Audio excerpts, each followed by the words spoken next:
Assalamualaikum, hai, welcome back my YouTube channel. Jadi guys, hari ini aku kembali lagi bikin konten, bikin video di hadapan kalian di channel YouTube-nya aku. Jadi bagi kalian yang belum subscribe channel YouTube aku, segera guys subscribe, karena aku bakal rajin lagi bikin video YouTube. Karena aku udah seminar proposal guys. Ini aku mau liatin kalian nih, adalah beberapa hadiah-hadiah aku di atas sini. Berapa hadiah-hadiah aku karena sudah seminar proposal dari teman-temannya aku. Nah, jadi untuk merayakan kebahagiaannya aku seminar proposal, makanya aku bikin video lagi guys di YouTube-nya aku. Jadi cerita hari ini adalah aku mau cerita tentang pengalaman aku atau reaksi awal aku pertama kali pindah ke Banjarmasin. Karena aku kan kuliah di Banjarmasin, nah makanya aku tinggal di Banjarmasin. Ternyata itu ada beberapa perbedaan yang bikin aku terkejut. Perbedaan selama aku tinggal di kampung sama tinggal di Banjarmasin. Pokoknya ada beberapa yang berbeda gitu yang bikin aku terkejut. Nah makanya hari ini aku mau cerita ke kalian biar kalian juga tahu. Jadi kalau misalnya kalian ada yang pengen kuliah juga atau pindah ke Banjarmasin tuh udah nggak terkejut lagi guys, karena udah aku ceritain. Jadi bagi kalian nih yang pengen pindah ke Banjarmasin, dengarkan cerita aku, oke. Nah banyak juga nih yang mengira kan Kalimantan itu cuman sekedar hutan, tapi sebenarnya bukan begitu guys. Tapi kita nggak bakal membahas itu. Langsung aja. Jadi cerita hari ini tuh aku ditemani oleh masker ini. Jadi aku sekalian pakai masker. Ini tuh aku udah cuci muka guys. Untuk bibir aku nih itu sangat cetar kan guys, padahal aku nggak pakai lipstick. Ini tuh pakai serum bibir. Untuk yang lainnya itu benar-benar nggak pakai make up guys. Jadi kalian bisa lihat sendiri mata aku, kantung mata aku yang sangat menonjol alias mata panda, dan bekas jerawat aku yang sangat-sangat membara, mempesona. Langsung aja guys. Cerita yang pertama nih yang bikin aku terkejut pertama kali ke Banjarmasin itu, banyak banget yang namanya pengemis, anak jalanan, dan pengamen. Itu yang benar-benar pertama kali itu bikin aku terkejut. Ini kan kalau di kampus itu kan ada yang namanya gazebo gitu guys. Nah, kalau kami duduk kan biasanya kalau nunggu jeda waktu kuliah, untuk mata kuliah satu dengan mata kuliah lainnya itu ada jeda. Nah, biasanya istirahatnya tuh di gazebo, guys. Nah, itu benar-benar banyak banget anak-anak yang datang ke kami nawarin makanan. Jadi benar-benar banyak banget anak-anak yang di bawah umur tuh yang jualan. Bukannya kayak nggak pernah lihat gitu anak jualan, cuman di kampung aku tuh kayak paling cuma satu atau dua gitu, tapi ini tuh benar-benar banyak banget guys. Terus pengemis sama itu tuh juga banyak banget. Kalau di kampung aku ya paling satu dua, tapi kalau di Banjarmasin tuh benar-benar banyak banget. Untuk pengamen juga, kalau kita di warung makan itu benar-benar bisa 1 sampai 3 pengamen yang datang sampai kami selesai makan, saking banyaknya pengamen. Mungkin juga ya karena susah juga kan cari uang di kota ya, makanya itulah mungkin salah satu faktor makanya banyak pengamen, pengemis, sama anak jalanan. Cuman karena di kampung aku tuh kayak paling cuman satu yang ada atau cuman 2 atau beberapa lah, nggak sebanyak itu, makanya aku kayak agak terkejut gitu guys. Itu sih yang pertama bikin aku terkejut. Terus kita pakai maskernya dulu guys. Terus yang cerita kedua, ini tuh aku udah pakai masker pakai masker guys. Tadi tuh aku tuh udah cerita nih cerita kedua, cuman kayak kurang, pokoknya kayak ceritanya tuh jadi gaje gitu guys, karena aku tuh kayak kurang bisa cerita sambil pakai masker.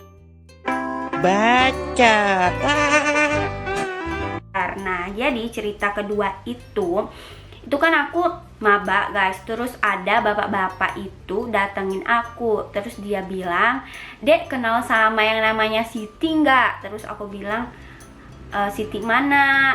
Katanya dia itu kuliahnya di sini juga, di kampus Adek.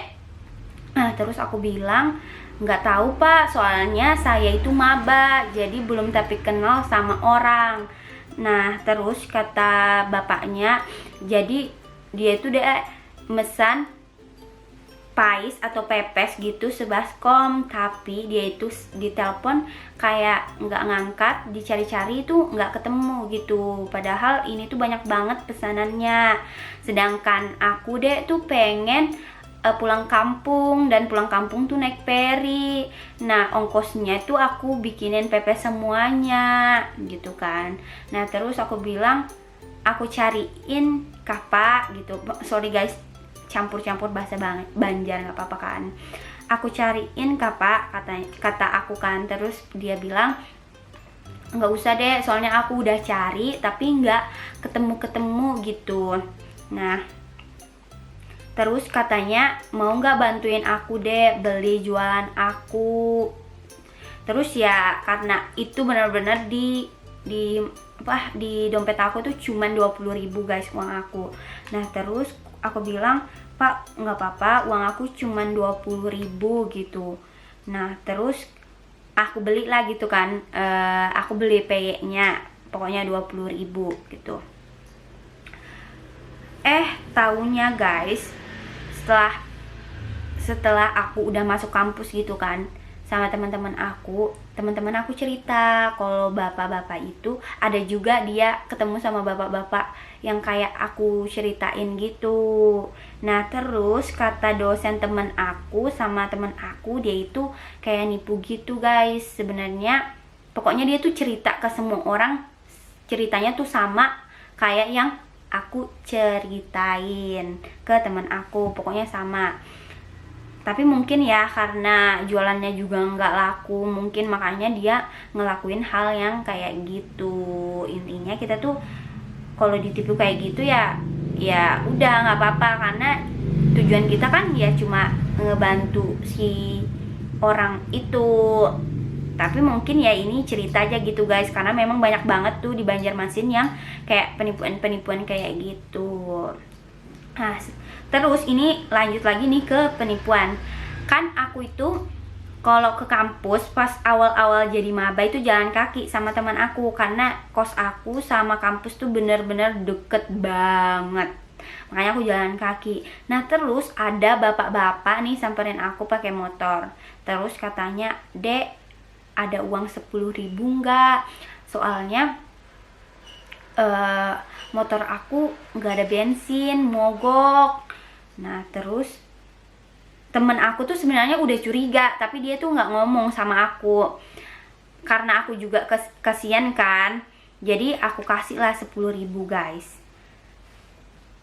Taunya kan itu kan motor kalau misalnya mogok udah nggak bisa jalan kan, tapi itu motornya masih mogok, masih jalan guys, kayak nggak mogok gitu, pokoknya masih bisa jalan, jadi nggak mogok sebenarnya.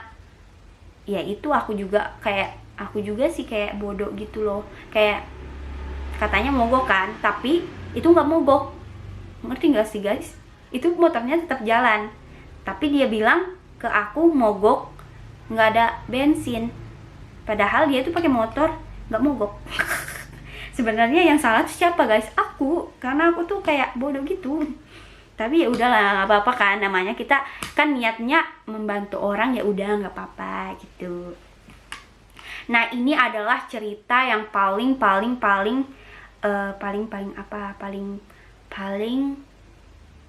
hour later.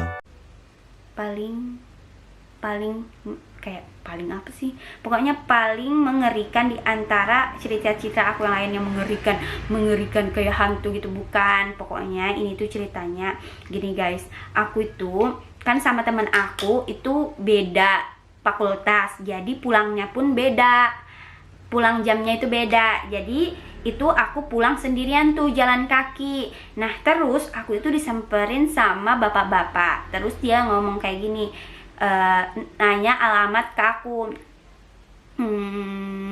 pokoknya nanya alamat gitu kan. Terus aku jawab, di situ Pak, alamatnya di sana. Terus Terus udah aku jawab, dia masih tanya gitu, kamu tinggal di mana? Terus aku bilang aku ngekos Pak, ngekosnya di mana gitu-gitu kan, cerita-cerita. Nah terus aku mulai agak risih gitu kan, jadi aku mulai agak menjauh gitu karena dia udah mulai nanyain soal hal-hal informasi pribadi aku. Nah terus ternyata dia itu ngejar aku pakai motornya guys. Di belakang aku tuh langsung benar-benar lari sekencang-kencangnya, benar-benar takut banget. Syukurnya itu kos aku tuh udah deket gitu, jadi langsung lari dan tutup pagar kosan itu. Benar-benar aku lari guys, benar-benar setakut itu karena pengalaman teman-teman aku itu banyak yang kayak ketemu kayak gitu kan sama orang dipegang-pegang gitu loh, area-area tertentu gitu. Jadi aku agak takut bener-bener situ. Itu yang bikin aku kayak agak takut, udah mulai takut jalan sendirian guys, bener-bener di situ. Yang biasanya aku tuh orangnya tuh bener-bener selalu sendirian, kemana-mana sendirian gak apa-apa. Kalau ada teman ya alhamdulillah, tapi kalau misalnya sendirian juga is okay gitu. Tapi setelah kejadian itu benar-benar takut banget guys, yang namanya sendirian jalan kaki. Padahal aku tuh kan jalan kaki itu kan ya juga sehat kan.